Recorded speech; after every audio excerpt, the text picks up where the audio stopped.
بينهم، واحنا ازاي نقدر نقسم الميزانيه بتاعتنا ونضيف كام كميزانيه على الاعلان. اول حاجه ما تجيش تقول لي بعد اذنك انا عايز اشغل الاعلان بتاعي 5 ايام، انا عايز اشغل الاعلان بتاعي شهر، مفيش الكلام ده. انت في مرحله التست بتقعد من 4 ايام لحد اسبوع، دي حاجه معروفه تمام. طيب دلوقتي انت بتبيع برودكت ثمنه $30، انت المفروض تعمل ايه؟ هتعمل 3 مجموعات اعلانيه او 4 على حسب الكرييتيفز اللي عندك، وهنتكلم عن الكرييتيفز لان الموضوع مهم جدا. موضوع الكرييتيفز ده ما عندكش كرييتيفز يعني انت يعتبر مش هتعرف تعمل اعلانات اصلا، لانك لو عملت اي اعلان كل البادجت على الارض. طيب خلينا نتكلم في الاول خالص احنا هنعملها ايه. ميزانيه المجموعه الاعلانيه وميزانيه الحمله الاعلانيه الاي بي او والسي بي او. بكل بساطه ميزانيه الحمله الاعلانيه ان انا دلوقتي هعمل 3 مجموعات اعلانيه تحت بعض.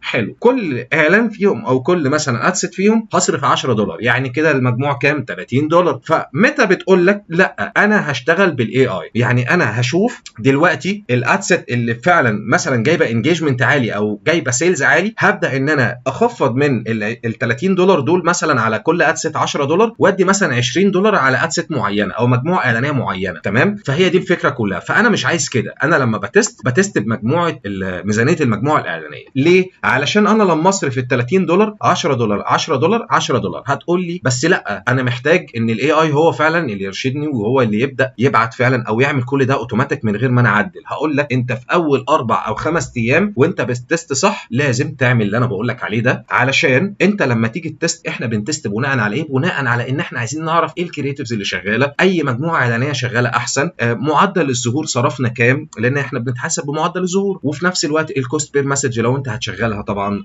مسجز يعني كسعر الرساله وهكذا. طيب احنا هنعمل ايه دلوقتي؟ المشاركه ما يصل الى 20% من ميزانيتك. انا مش عايز اشغلها. ليه مش عايز اشغلها؟ لان بكل بساطه انا عايز ادفع $10 بس على كل ادست، مش عايز اصرف اكتر من كده، ولا 20% ولا 10%. تمام خلاص احنا فهمنا الجزئيه دي. طبعا ميزانيه الحمله الاعلانيه اللي فوق دي بتفرق معاك لو انت هتسكيل بعدين هتفرق معاك جدا جدا. بس احنا دلوقتي في مرحله التستنج، فما ينفعش ان انا اصرف في الاي اي خالص عشان اعرف ايه اللي شغال وايه اللي مش شغال. تمام، يعني ده شغل بنبتدي من الصفر عشان نفهم احنا هنشتغل ازاي. تمام. طيب نيجي لاسم المجموعه الاعلانيه، هنسميها اي اسم زي ما قلت لك، مش قصه يعني الموضوع مش صعب.